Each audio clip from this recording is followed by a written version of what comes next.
T'as déjà vu quelqu'un suffoquer? Même 2 secondes. L'expression sur son visage, la panique dans ses yeux. Ce moment où le corps entier réalise qu'il n'a plus d'air. Maintenant imagine que ça t'arrive à toi. Chaque nuit. Pas 2 secondes, 30 secondes. Pas une fois, 50 fois, 100 fois. Et que tu t'en souviennes jamais au réveil. C'est pas un film d'horreur. C'est ce qui se passe dans le corps de millions de personnes qui dorment en ce moment même. Des gens normaux. Des gens qui se lèvent le matin, qui boivent leur café, qui vont travailler et qui pensent juste qu'ils sont fatigués. Ce qui me met hors de moi, c'est que la plupart d'entre eux ne savent pas. Personne ne leur a dit. Personne n'a fait le lien. Aujourd'hui, on va parler de ce que le manque d'oxygène fait réellement à ton corps quand tu dors. Pas les grandes phrases médicales, pas les graphiques compliqués, juste la réalité. Et elle est difficile à entendre. Si tu découvres cette chaîne pour la première fois, abonne-toi maintenant. On est ici pour parler d'apnée du sommeil sans filtre, sans langue de bois, pour que les gens qui en souffrent aient enfin accès à la vérité. L'oxygène, c'est pas un détail. Avant d'entrer dans le vif du sujet, faut qu'on pose une base. L'oxygène, c'est pas juste l'air que tu respires machinalement. C'est le carburant de chaque cellule de ton corps. Ton cœur en a besoin pour battre, ton cerveau en a besoin pour fonctionner. Tes muscles, tes organes, ton système immunitaire, tout dépend de lui, en permanence, sans interruption. Et quand il manque, même quelques secondes, ton corps bascule. Il entre en mode survie, il priorise, il décide à ta place ce qui mérite d'être alimenté en urgence et ce qui peut attendre. C'est un mécanisme extraordinaire. C'est aussi un mécanisme épuisant. Parce que vivre en mode survie chaque nuit, ce n'est pas récupérer. C'est survivre à son propre sommeil. Et ça, sur le long terme, ça laisse des traces que personne ne voit venir. La grande trahison de l'apnée du sommeil, c'est exactement ça. Tu fermes les yeux, tu penses que tu te reposes, mais ton corps, lui, il se bat. Ce que ça fait au cœur. La vérité qu'on dit pas assez. Commençons par le cœur, parce que c'est là que les conséquences sont les plus immédiates et les plus graves. Chaque fois que tu arrêtes de respirer pendant ton sommeil, ton taux d'oxygène dans le sang chute. Ton corps détecte la menace. Il libère de l'adrénaline, la même hormone que quand tu fuis un danger, que quand tu as peur pour ta vie, que quand quelque chose de violent se passe. Ton cœur s'emballe. Ta tension monte brutalement. Les vaisseaux sanguins se contractent. Tout le système cardiovasculaire se met en alerte maximale. Puis l'air revient, la tension redescend, le cœur essaie de reprendre un rythme normal. Et quelques minutes plus tard, ça recommence. Fais ça 60 fois par nuit, chaque nuit, pendant des années. Maintenant, pose-toi la vraie question. Est-ce qu'un cœur humain peut subir ça sans jamais en garder la trace? Non. Et les données médicales le confirment. Les personnes avec une apnée sévère non traitée ont un risque nettement plus élevé d'arythmie cardiaque, le cœur qui bat de façon irrégulière, qui rate des battements, qui s'emballe sans raison claire. De fibrillation auriculaire, un trouble du rythme qui peut déclencher un AVC du jour au lendemain. D'hypertension chronique que les médecins traitent avec des médicaments sans jamais chercher pourquoi elle est apparue. Et d'infarctus. Ce qui me pèse le plus dans tout ça, c'est l'histoire de ces hommes retrouvés morts dans leur sommeil, dont on a dit que c'était le cœur, que c'était génétique, que c'était la malchance, et dont personne n'a jamais vérifié s'ils faisaient de l'apnée. Combien d'entre eux dormaient à côté de quelqu'un qui les entendait ronfler, qui les voyait s'arrêter de respirer et qui pensait que c'était normal? Je pose la question. Pas pour faire peur. Pour que la prochaine fois que quelqu'un autour de toi te dit qu'il t'a vu t'arrêter de respirer la nuit, tu ne balais pas ça d'un revers de main. Ce que ça fait au cerveau. Le dommage silencieux. Le cerveau est l'organe le plus gourmand en oxygène du corps humain. À lui seul, il consomme une part énorme de tout ce que tu respires, pour un organe qui représente une infime partie de ton poids. Il est exigeant, il supporte très mal d'en manquer. Quand il manque d'oxygène de façon répétée, nuit après nuit, il commence à montrer des signes.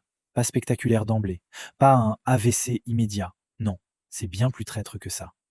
La mémoire qui flanche, les mots qui ne viennent plus comme avant, la concentration qui disparaît au bout de 20 minutes, les décisions qui deviennent lentes, difficiles, épuisantes. Cette sensation de brouillard dans la tête que tu mets sur le compte du stress, du travail, de l'âge qui avance. Tu te souviens de la dernière fois que tu t'es senti vraiment vif intellectuellement, vraiment présent, réactif, capable? Si ça fait longtemps et que tu sais pas pourquoi, pose-toi la question de ce qui se passe la nuit. Des études ont mis en évidence un lien entre les apnées sévères non traitées et un risque accru de déclin cognitif sur le long terme. Le cerveau qui compense, qui s'adapte, mais qui finit par s'user là où on l'agresse le plus régulièrement. Et ce qui me touche profondément, c'est le nombre d'hommes, intelligents, compétents, qui ont toujours été vifs, qui se mettent à douter d'eux-mêmes, qui pensent qu'ils vieillissent mal, qui sont moins capables qu'avant, qui s'en veulent de ne pas être à la hauteur. Ce n'est pas eux, ce n'est pas leur intelligence, ce n'est pas leur volonté, c'est leur nuit. Ce que ça fait aux émotions, le côté qu'on cache. On parle du corps, On parle rarement de ce qui se passe à l'intérieur. Un cerveau qui manque de sommeil réparateur depuis longtemps, c'est un cerveau qui gère de plus en plus mal ses émotions, qui réagit fort à des petites choses, qui s'embrase pour rien, qui voit tout en noir plus vite que d'habitude, qui a du mal à relativiser, à prendre du recul, à trouver la ressource pour ce qui compte. L'irritabilité, la colère qui sort sans prévenir, la patience qui a complètement disparu. Ces réactions que tu regrettes après, que tu t'expliques pas vraiment, que les gens autour de toi subissent sans comprendre d'où ça vient. Ça vient des nuits. Le lien entre l'apnée du sommeil et la dépression est documenté et sérieux. Est-ce que la dépression aggrave l'apnée? Est-ce que l'apnée crée la dépression? Les deux se nourrissent probablement l'une l'autre. Ce qui est sûr, c'est que traiter l'apnée améliore souvent l'état psychologique de façon significative, chez des gens qui étaient sous traitement depuis des années sans résultat satisfaisant. Des hommes ont passé des années à se battre contre une dépression résistante, à changer de médicaments, à essayer des thérapies, à chercher des réponses dans leur passé. Et le jour où on a traité leur apnée, quelque chose a changé. Pas tout, mais quelque chose d'important. L'anxiété aussi, cette tension de fond qui ne part jamais. Ce sentiment de ne jamais être vraiment en sécurité, vraiment bien, vraiment en paix. Beaucoup de gens apnéiques la connaissent sans savoir d'où elle vient. Elle vient du corps qui a passé la nuit à se battre au lieu de récupérer. Ce que ça fait au métabolisme, la pièce manquante du puzzle. C'est le chapitre dont on parle le moins. Et pourtant, pour beaucoup d'hommes, c'est là que ça devient concret. Le manque de sommeil réparateur, et l'apnée en est une des causes les plus fréquentes et les plus sous-estimées, dérègle le métabolisme en profondeur. Les hormones qui régulent la faim, la satiété, le stockage des graisses se mettent à dysfonctionner. L'appétit explose. L'envie de sucre, de gras, d'aliments denses devient presque incontrôlable. Pas par manque de volonté, parce que le corps cherche de l'énergie par tous les moyens disponibles. Il n'a pas récupéré la nuit, il compense le jour. Résultat, des hommes qui font attention, qui mangent correctement, qui ne comprennent pas pourquoi ils n'arrivent pas à maigrir ou pourquoi ils reprennent du poids dès qu'ils lèvent un peu le pied. Parfois, c'est la nuit, pas l'assiette. Le lien entre l'apnée du sommeil et le diabète de type 2 est aujourd'hui établi. Le corps qui gère mal l'insuline, la glycémie qui part dans tous les sens, une conséquence de plus, silencieuse, qui s'installe pendant que tu dors sans le savoir. Et encore une fois, des gens qui prennent des médicaments, qui font des régimes, qui se battent contre leur propre corps, sans jamais savoir que la vraie origine était là, dans leur souffle qui s'arrêtait chaque nuit. Ce que ça fait à ta vie au-delà du corps. Je veux pas rester que dans le médical, parce que les conséquences de tout ça, elles débordent largement sur la vie. T'as déjà conduit fatigué à un point où tu te battais contre le sommeil au volant? Les yeux qui brûlent, la tête qui part en arrière, ce sursaut brutal quand tu réalises que tu glissais. Et tu continues quand même parce que t'as pas le choix, parce que la vie s'arrête pas. La somnolence au volant liée à l'apnée non traitée est une cause documentée d'accidents mortels. Pas des petits accrochages, des accidents graves, des familles détruites, des hommes qui ont tué quelqu'un sans jamais savoir qu'ils étaient malades. C'est brutal à dire, mais c'est la vérité. Et au-delà de la route, il y a la vie. Il y a les moments ratés parce que t'étais épuisé. Les soirées où tu t'es endormi sur le canapé pendant que tes enfants jouaient à côté de toi. Les week-ends où tu n'avais plus l'énergie pour être vraiment là. Les relations qui ont souffert de ton irritabilité, de ton manque de présence, de cette distance que tu mettais sans t'en rendre compte. Ce n'est pas qui tu es, c'est ce que la maladie a fait de toi pendant des années. Et ça me met hors de moi. Parce que c'est évitable, parce que ça se diagnostique, parce que ça se traite. Et parce que trop de gens continuent à vivre comme ça sans jamais mettre un nom dessus. Ce que ça fait au sommeil lui-même, le cercle vicieux. Il y a quelque chose d'absurde et de cruel dans l'apnée du sommeil que j'ai mis du temps à vraiment formuler. C'est que le manque d'oxygène ne fait pas que blesser ton corps. Il sabote le sommeil lui-même. Et ce sommeil saboté crée encore plus de dégâts. C'est un cercle vicieux que beaucoup de gens ne voient jamais venir. Quand tu dors, ton corps est censé passer par plusieurs cycles. Des phases légères, des phases profondes et une phase qu'on appelle le sommeil paradoxal. Celle où tu rêves, où le cerveau consolide tes souvenirs, où les émotions se traitent, où l'hormone de croissance est libérée pour réparer les tissus. C'est pendant ces phases profondes que la vraie récupération a lieu. Pas pendant n'importe quel moment de sommeil, pendant ces phases-là, précisément.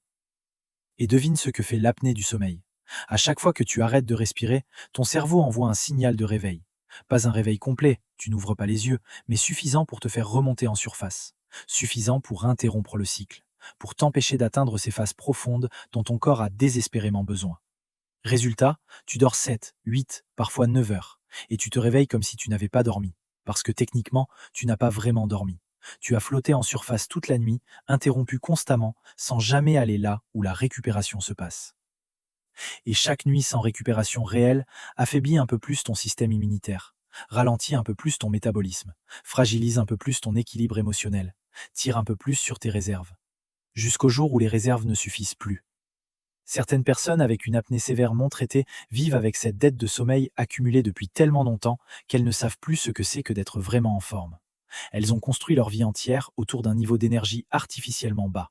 Elles ont adapté leurs ambitions, leurs activités, leurs relations à cet état de manque chronique. Elles pensent que c'est leur nature, leur constitution, qui elles sont. Ce n'est pas qui elles sont, c'est ce que la maladie leur a fait. Ce que ça fait au corps en profondeur, l'inflammation. Il y a un dernier point que je veux aborder avant qu'on parle des signes. Et il est peut-être le plus invisible de tous. Chaque nuit de manque d'oxygène déclenche dans le corps une réponse inflammatoire. C'est le système immunitaire qui réagit à ce qu'il perçoit comme une agression répétée. Cette inflammation, elle est silencieuse. Tu ne la sens pas, tu ne la vois pas, mais elle est là, en fond, chronique, et elle attaque en douceur tout ce qu'elle touche. Les parois des artères, les articulations, le système digestif, le foie. Des organes qui fonctionnent sous une pression légèrement excessive, en permanence, sans jamais qu'on fasse le lien avec le sommeil. Le lien entre inflammation chronique et maladie cardiovasculaire, maladie métabolique, certains cancers, il est établi. L'apnée du sommeil non traitée entretient ce terrain inflammatoire chaque nuit. C'est long, c'est silencieux, et c'est pour ça qu'on n'en parle pas assez. Parce qu'on ne soigne pas ce qu'on ne voit pas, et on ne cherche pas ce qu'on ne soupçonne pas. On arrive à un moment important de cette vidéo. Parce que si tout ce que je viens de te décrire peut arriver, c'est que le corps essaie de te parler. Et que lui, il crie. C'est toi qui entends plus. La fatigue chronique. Cette impression de ne jamais être vraiment reposé. De te lever déjà épuisé. De fonctionner en dessous de ton niveau depuis tellement longtemps que tu as oublié ce que c'est d'avoir de l'énergie. Les maux de tête au réveil. Ce mal de crâne que tu mets sur le compte du stress ou de la déshydratation, il peut venir d'un manque d'oxygène répété pendant la nuit. L'hypertension sans explication claire. La tension que ton médecin traite avec des médicaments, mais dont personne n'a cherché l'origine. La libido en berne. Un sujet dont on parle peu, mais qui touche beaucoup d'hommes apnéiques. Le corps qui rationne son énergie n'en a plus pour ça. Les réveils nocturnes fréquents, les mictions nocturnes répétées, ces petits signes qu'on attribue à autre chose, à l'âge, au stress, et le ronflement. Pas n'importe quel ronflement, mais ce ronflement fort, irrégulier, qui s'arrête parfois net, suivi d'un silence, puis d'un bruit de suffocation. Si quelqu'un t'a dit ça un jour, même une seule fois, c'est le signal le plus important de toute cette liste. Si tu te reconnais dans 2 ou 3 de ces points, ce n'est pas une coïncidence. C'est ton corps qui te parle depuis longtemps. Et il mérite que tu l'écoutes enfin. La bonne nouvelle, parce qu'il en faut une. Je voulais pas terminer cette vidéo sur tout ce poids sans te dire ce qui suit. Tout ce que je viens de décrire, le cœur, le cerveau, les émotions, le métabolisme, la vie, ça peut changer, en grande partie. Quand l'apnée est diagnostiquée et traitée correctement. Pas du jour au lendemain, mais progressivement. Concrètement. Des hommes qui se levaient épuisés depuis 10 ans se réveillent un matin avec une énergie qu'ils avaient complètement oubliée. Des hommes dont la tension artérielle s'est normalisée, dont la concentration est revenue, dont les relations ont changé parce qu'ils étaient enfin là, vraiment là. Un homme m'a contacté après avoir visionné une de mes vidéos pour me dire qu'il avait pleuré la première matin où il s'était réveillé reposé, vraiment reposé. Pas parce qu'il était triste, mais parce qu'il réalisait à quel point ce sentiment lui manquait depuis des années, sans jamais savoir pourquoi. Il avait 47 ans, et c'était la première fois depuis longtemps qu'il s'était senti humain à son réveil. C'est pour ça qu'on est là. C'est pour ça que cette chaîne existe. Si tu as regardé cette vidéo jusqu'ici, c'est que quelque chose a résonné. Peut-être pour toi, peut-être pour quelqu'un que t'aimes. Je veux que tu gardes une chose en tête en sortant d'ici. Tout ce que je t'ai décrit, le cœur qui s'use, le cerveau qui s'abîme, les émotions qui déraillent, le métabolisme qui fout le camp, tout ça ne se passe pas du jour au lendemain. Ça s'installe doucement, insidieusement, sur des années. Et c'est exactement pour ça que c'est dangereux. Parce qu'on ne fait jamais le lien. On met chaque symptôme sur le compte d'autre chose. On s'adapte, on encaisse, on continue. Et pendant ce temps, le manque d'oxygène fait son travail. Fais une chose concrète après cette vidéo. Une seule. Parle-en à un médecin. Demande un bilan du sommeil. C'est souvent simple, souvent remboursé, et ça peut complètement changer la trajectoire de ta vie. Pas seulement ta santé, ta vie entière. Ton corps fait tout ce qu'il peut pour tenir. Il se bat chaque nuit pour que tu te réveilles. Il mérite que tu l'écoutes enfin. Abonne-toi à la chaîne pour ne rater aucune vidéo. On est ici pour parler vrai, sans filtre, sur un sujet dont on ne parle pas assez. Si cette vidéo t'a appris quelque chose, laisse un commentaire. Dis-moi ce qui t'a amené ici. Je lis tout.